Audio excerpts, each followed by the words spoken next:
Hello বন্ধুরা, কেমন আছো সবাই? আশা করি খুব ভালো আছো। আর আমি তো ভীষণ ভালো আছি। চলো আজকে দুপুরে তোমাদের সঙ্গে কি রান্না হয়েছে, আজকে দুপুরের মেনুটা তোমাদের সঙ্গে শেয়ার করা যাক। তো গরম গরম ভাত দেখতেই পাচ্ছ, একেবারে ধোঁয়া ওঠা ভাত। আর সাথে রান্না করেছি মসুরির ডাল বেটে পেঁয়াজ কাঁচা লঙ্কা দিয়ে একেবারে টেস্টি টেস্টি করে বড়া, অসাধারণ খেতে।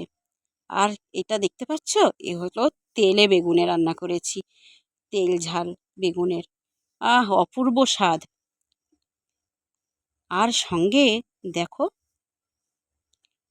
ডিমের অমলেট করে, ডবল ডিমের অমলেট কিন্তু, একটা নয়, ডবল ডিমের অমলেট করে একেবারে ডিমের কারি।